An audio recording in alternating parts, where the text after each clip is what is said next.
Hello, everybody, and welcome to LRN and my reaction to the Spanish GP. And what a race we've just had after the damp squib that was the Miami GP. We've finally had a good race.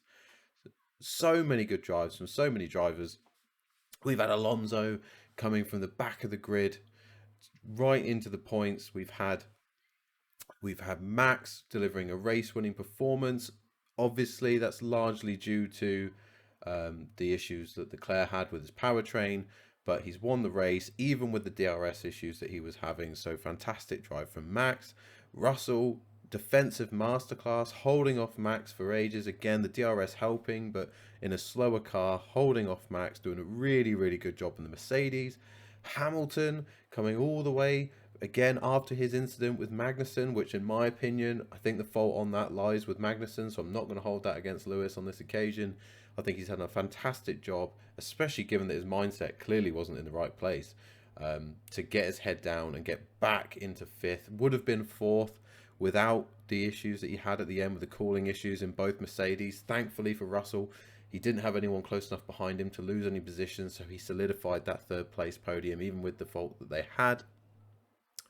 Um, we've had again, we had a few issues, few drivers who didn't have a great day, a few sort of average days. You look at the Williams; they had a really bad day right at the back. Latifi getting just ahead of Magnussen at the end of the race, but really really bad day for Williams. After they actually looked quite good, they'd gone from the back of the grid after qualifying to being sort of middle of the pack, 10th, 11th, but then they again fell back and finished the race right at the end. Haas, interesting race for Haas. They've obviously had Schumacher just missing out on the points again. So unlucky for Mick. He will get his first points in that Haas soon, and I fully expect him to really push on and develop in that car. I do think there's a good driver in Mick. At least we hope so. And obviously, a lot of that comes from nostalgia and the hope that he can live up to his moniker and the family name. But I do think he's a good driver. He's proven that in F2. He's outperformed Magnussen today. He's had a really good, solid race, but just wasn't quite enough to get that point in the Haas. But really, really good race from him. I think Alonso and Ocon and the Alpines have had fantastic race. Alonso, especially coming from the back to finish where he did, I think is absolutely fantastic. I think the Aston Martin's not a great day at the office. I think Vettel's done a good job. They've shown that on race pace, Vettel's shown that there is pace in this newly designed Aston Martin. Stroll again, not much to it. Average, I wouldn't, not great, but it's Stroll. So what do you expect? Um, Perez, I haven't mentioned Perez yet. Great race from him. Would he have won if not for team orders from Red Bull? Quite possibly. Really not happy. Clearly, he's such a nice guy, and he knows when to speak up. He didn't do it on the radio, but do expect him to be having conversations with the team behind the scenes. He legitimately overtook Verstappen. Verstappen obviously going off the track and hitting the gravel. So Perez managed to get past him legitimately, but then was asked to give the position back later in the race, which he did. He said, "I'm not happy about it, but I'll do it anyway." And he's asked to talk about it later on. So fair play to Perez, good teammate. Obviously, Max appreciates it, but I don't think Max does appreciate the pain Perez is going through actually supporting Verstappen as a teammate, because Perez is there to win. Make no mistake about it, Perez is there to win. He did not sign up to be Verstappen's support. He signed up to challenge, and he had an opportunity today to get his own name into the title fight, and it was taken away from him by the team. So interesting. We'll see how this plays out over the rest of the season. Could it become, like it did with Bottas a couple of seasons back, where it became a little bit toxic with Hamilton? Obviously, they did move past it in the end, but it did become a bit toxic, and Bottas really got fed up of helping Lewis at that time. Could we see the same thing happen with Perez down the line with Verstappen? Who knows? But really, really good race.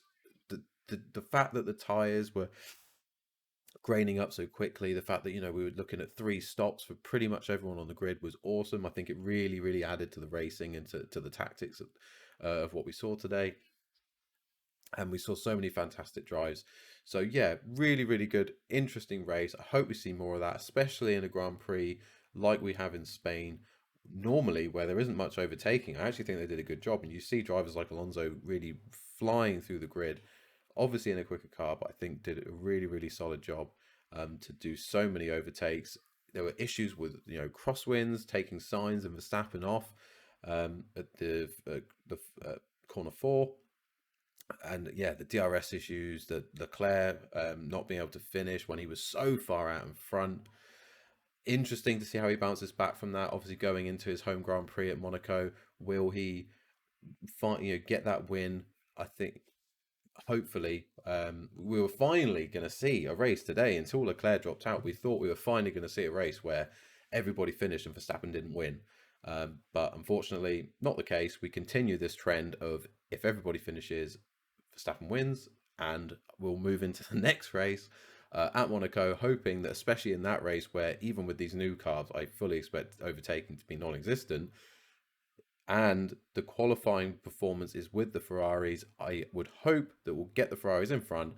They can finish in front of the Red Bulls, and therefore Verstappen finally won't win a race that he finishes. But we'll see. We'll see as we head into Monaco, and maybe we didn't quite have the three-way fight for the win that people were hoping for, that people were sort of alluding to, with the Mercedes getting involved in the fight. Maybe that can progress. Mercedes are absolutely happy they've resolved their issues with the porpoising, which is fantastic. So absolutely they're closer. You can see with the fighting from Russell and Hamilton that they're closer. Will that lead with a couple more upgrades to them fighting right at the front? Yeah, probably. Unless the Ferraris and the Red Bulls get some upgrades as well that take them further away from where the Mercedes currently is, they're definitely getting closer. And it could be really interesting to see a proper three-way fight at the front. And we haven't had that in memory. I can't remember when we had a proper three-way Constructors' Championship fight at the front. Hopefully, reliability hits all the teams and they all get races where they don't finish, and those points continue to build up around the same rate. We don't have one team have loads of reliability issues. And Ferrari, as an example, might have loads of reliability issues, massively hit them on the points, and therefore aren't involved at the fight at the end of the season. That's not what we want. We want it all to be pretty much even, so we get to the end of the season with at least two, hopefully three teams fighting for that championship. But today was a really good sign. Great midfield battles, teams coming from the back, definitely showing that some of these teams have clearly got an advantage in qualifying, an advantage in their race pace over their qualifying pace. That's really interesting, especially look at the Williams. I know they fell back away, but they've clearly got a better race car than a qualifying car.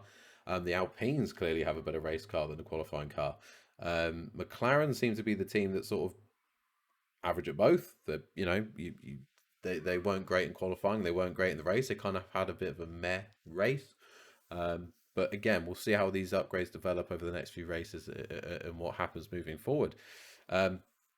But yeah, really, really good race. I hope you enjoyed it. I hope you stuck with it, because it was good tactical battle, good on track battles, really, really good, especially after the mayhem of the snooze fest that was most of the Miami GP. I think this was a really, really important race to get right, and with these new cars, to see a good race, especially the Spanish Grand Prix, is really, really important. So that's my review of the Grand Prix. I hope you liked it. I think for me, I'll reveal my driver of the day.